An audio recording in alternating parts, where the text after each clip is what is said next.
Hello friends, welcome back சித்தர்வாக் channel நண்பர்களே. இன்றைக்கி இந்த வீடியோவில் ஒரு சூப்பரான விஷயத்தை தாங்க இந்த வீடியோவில் பார்க்க போகிறோம். இது அதிரடியான ஒரு ஜோதிடத்தாள்கள், அப்புறம் ஒரு முக்கியமான ஆன்மீக கோவில் பற்றியும் பார்க்க போகிறோம்.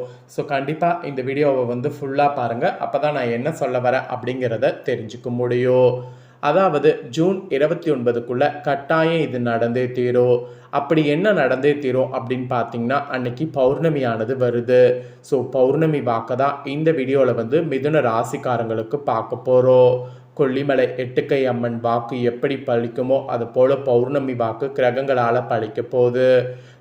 ஜூன் 29க்குள்ளே கட்டாயம் என்ன நடந்தே தீரும் அப்படிங்கிற விஷயங்களை வாங்க இந்த வீடியோவில் அதிரடியாக பார்க்கலாம். ஸோ இந்த வீடியோ ரொம்பவே யூஸ்ஃபுல்லாக இருக்கும், அதே சமயம் ரொம்ப இன்ட்ரெஸ்டாக இருக்கும். அதனால் வீடியோ பார்க்குறவங்க வீடியோவை ஃபுல்லாக பாருங்கள். அப்போ தான் நான் உங்களுக்கு என்ன சொல்ல வரேன் அப்படிங்கிறத நீங்கள் தெரிஞ்சு பயன்பெற முடியும். ஃபஸ்ட்டு பௌர்ணமி வரதை பற்றி சொல்லிடுறேன். பௌர்ணமி அப்படிங்கிறது ரொம்ப சிறப்பான ஒரு நாள். இந்த பௌர்ணமி வரக்கூடிய அன்னைக்கு கிரகங்கள் ரொம்ப சிறப்பான முறையில் சேரும். அதோடு கிரகங்கள் ஒன்றோடு ஒன்று கூட்டணியும் வைக்கும். அதனோட அடிப்படையில் தான் ஒவ்வொருவருக்கும் பலன்கள் குறிப்பிடப்படுது. அதுதான் பௌர்ணமி வாக்கு என்று குறிப்பிடப்படக்கூடிய பலன்கள். அந்த பௌர்ணமி வாக்கு இப்போ இந்த வீடியோவில் மிதுன ராசிக்காரங்களுக்கு ஷேர் பண்ண போகிறேன். நீங்கள் மிதுன ராசிக்காரங்களாக இருந்தீங்கன்னா உங்கள் ராசிக்கு என்ன பலன் கிடைக்கும் அப்படிங்கிறத தெரிஞ்சுக்குங்க. அதற்கேற்ப நடந்து பயனும் பெறுங்க. அது மட்டும் இல்லாமல் இந்த டைம் பார்த்தீங்கன்னு வச்சுக்கோங்களேன், கொல்லிமலை எட்டுக்கை அம்மன் பற்றி ஷேர் பண்ண போகிறேன்.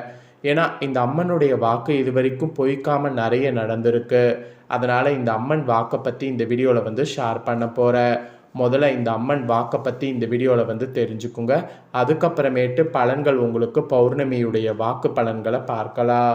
ஸோ வீடியோ ரொம்பவே யூஸ்ஃபுல்லாக இருக்கும், அதே சமயம் ரொம்பவே கேட்குறதுக்கு இன்ட்ரெஸ்டாகவும் இருக்கும். வீடியோவை ஃபுல்லாக பாருங்கள். முதல்ல எட்டுக்கை அம்மன் பற்றி வாங்க இந்த வீடியோவில் பார்க்கலாம். ஒருவேளை இதை பற்றி தெரியாதவங்க முதல்ல இந்த அம்மனுடைய அதிசயத்தை பற்றி இந்த வீடியோவில் தெரிஞ்சுக்குங்க.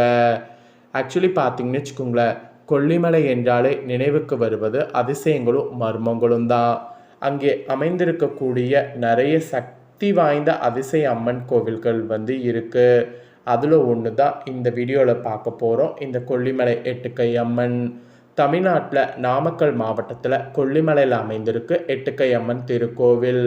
கொல்லிமலைக்கு அழகு சேர்ப்பது கொல்லிப்பாவை என்று கூறப்படக்கூடிய எட்டுக்கை அம்மன் என்று சொன்னால் மிகையாகாத உண்மை. கொல்லிமலைக்கு அசுரர்களுடைய வருகை தடுத்து நிறுத்த மாயன் எனும் சிற்பி தெய்வ இதை உருவாக்கிய அழகிய பாவை தான் எட்டுக்கை அம்மன். இவருக்கு கொல்லிப்பாவை என்ற பெயரும் உண்டு. பல நூற்றாண்டுகளுக்கு முன் சதுரகிரியில் வாழ்ந்த சித்தர்கள் பல மலைகளை தாண்டி கொல்லிமலை வந்தடைந்தனர். கொல்லிமலை ஒரு அடர்ந்த வனற்பகுதி இருந்த காரணத்தினால் மேல் கலிங்கப்பட்டி என்ற இடத்தில் உள்ள ஒரு பாறையின் மீது அமர்ந்து தவம் செய்ய தொடங்கினர். அங்கே ஏற்கனவே அங்கு இருந்த அசுரர்களும் மிருகங்களும் சித்தர்களை தொந்தரவு செய்தன.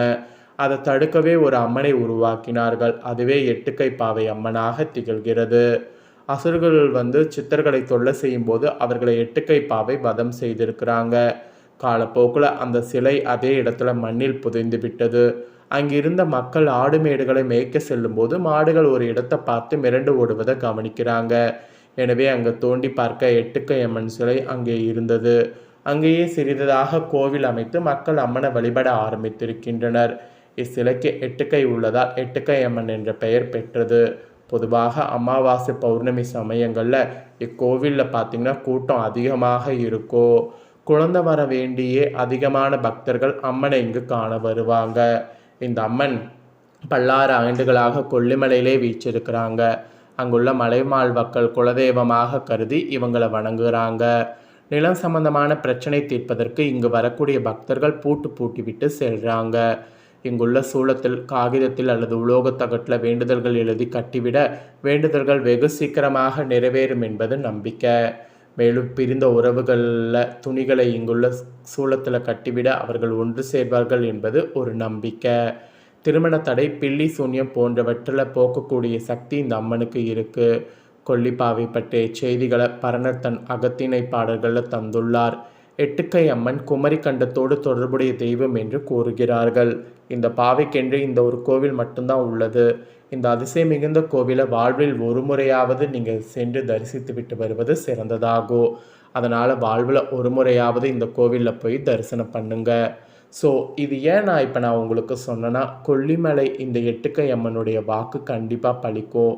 அதுபோல தான் பௌர்ணமி வாக்கும் உங்களுக்கு பலிக்கும். ஸோ அந்த பௌர்ணமி வாக்கை தான் இப்போ இந்த வீடியோவில் உங்களுக்கு குறிப்பிட போட.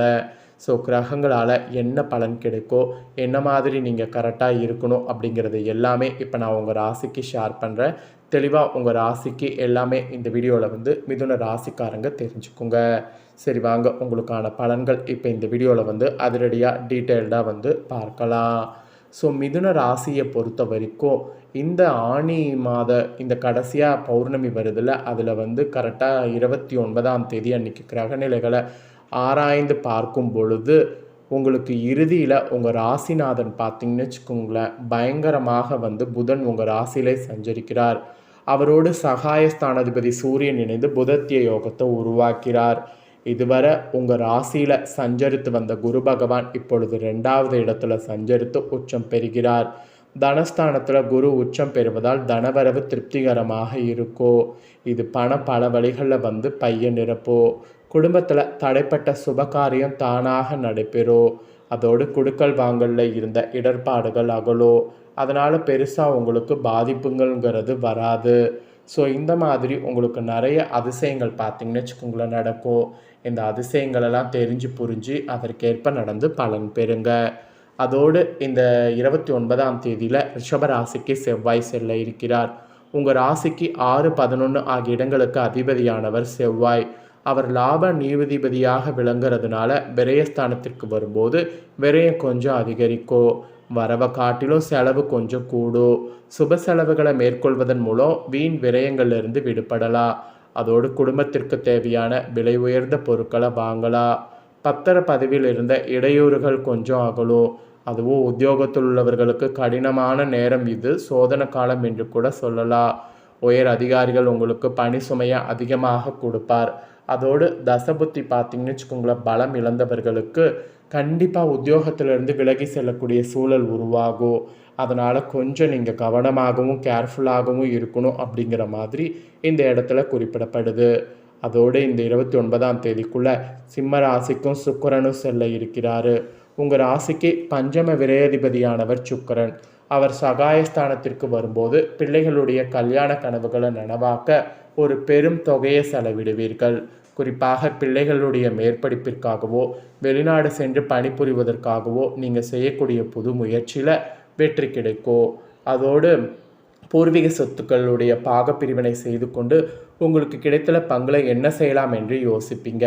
அது மட்டும் இல்லாமல் சகோதரருடைய வர்க்கத்தினருடைய ஆதரவு திருப்தி தரும். அதிக பயணங்கள் விளைவாக ஆரோக்கிய தொல்லைகள் உண்டு. அதனால் ஆரோக்கிய தொல்லைகள் ஏற்படாமல் இருக்க பார்த்துக்குங்க. அதுக்கப்புறம் இந்த 29ஆம் தேதிக்குள்ளே மீன ராசியில் சஞ்சரிக்கக்கூடிய சனி வக்ரம் வேற இருக்குது. உங்கள் ராசிக்கு அஷ்டாமதிபதி மற்றும் பாக்கியாதிபதியானவர் தனது வக்ர காலத்தில் நன்மைகளை தொடர்ந்து செய்தாலும் ஒரு சில சமயங்களில் இனம் புரியாத கவலைக்கு ஆட்படுத்தி விடுவார். குரு பகவான் வீட்டில் சனி பகவான் சஞ்சரிப்பதால் குருவின் பார்வை அவர் மீது பதிகிறது. எனவே பெரிய அளவில் பாதிப்புகள் ஏற்படாது. சனியின் பார்வை 4, 7, 12 ஆகிய 3 இடங்களில் பதிகிறது. எனவே தாயினுடைய உடல்நலம் சீராகோ. இடம் வாங்குவது பற்றிய சிந்தனை அதிகரிக்கோ. கட்டிய வீடு பாதியில் நிற்கின்றதே என்ற கவலை இனி மாற உங்களுக்கே உங்கள் உடன்பிறப்புகளுக்கோ வாழ்க்கை துணை அமைவதற்கான வழிகள்லாம் பிறக்கோ. அதோடு பயணங்கள் அதிகரிக்கோ. புகழ்பெற்ற ஆலயங்களுக்கு சென்று வழிபட்டு வர வேண்டும் என்ற ஆசையெல்லாம் நிறைவேறும். உத்தியோகத்தில் இடமாற்றம் உறுதியாகும். அந்த இடமாற்றம் மட்டும் வேணும்னா ஆசை பண்ணிக்கோங்க, இல்லை வேணான்னா ஸ்கிப் பண்ணிடுங்க. ஆக மொத்தம் பொது வாழ்வில் உள்ளவர்களுக்கு பொறுப்புகள் அதிகரிக்கும். வியாபாரம் மற்றும் தொழில் செய்பவர்களுக்கு வருமானம் திருப்தி தரும். உத்தியோகத்தில் உள்ளவர்களுக்கு தாமதப்பட்ட பதவி தடையின்றி கிடைக்கும். கலைஞர்களுக்கு ஒப்பந்தங்கள் சேரும். மாணவ மாணவிகளுக்கு கல்வியில் இருந்த குழப்பங்கள் அகலும். பெண்களுக்கு விலை உயர்ந்த பொருட்கள் வாங்கக்கூடிய யோகம் உண்டு. வீட்டில் உள்ளவர்கள் உங்கள் குணமறிந்து நடந்து கொள்வாங்க. இதெல்லாம் தாங்க உங்களுக்கான பலன்கள். இதற்கேற்ப நடந்து பலன் பெறுங்க. இதை நீங்கள் பார்த்து பலனடைஞ்சது போல் உங்கள் ஃப்ரெண்ட்ஸ் ஃபேமிலியில் இருக்கிறவங்களும் பார்த்து பலனடையணும் அப்படின்னு நினச்சிங்கன்னா வீடியோ லைக் பண்ணி உங்கள் ஃப்ரெண்ட்ஸ் ஃபேமிலிக்கு ஷேர் பண்ணுங்கள். உங்கள் ஃப்ரெண்ட்ஸ் ஃபேமிலியில் இருக்கிறவங்களும் வீடியோ பார்க்கட்டும். அவங்களும் உங்களை போல மிதுன ராசிக்காரங்களாக இருந்தாங்கன்னா இந்த தாள்களை தெரிஞ்சு இதற்கேற்ப நடந்து பலன் பெறட்டும். இதே போல் புதிய தாள்களை தெரிந்து கொள்ள மறக்காமல் நம்ம சேனலை சப்ஸ்கிரைப் பண்ணுங்கள், கூட பெல் பண்ண ப்ரெஸ் பண்ணுங்கள். நெக்ஸ்ட் இதே போல் சுவாரஸ்யமாக வேறு ஒரு வீடியோவில் உங்களை சந்திக்கிறேன்.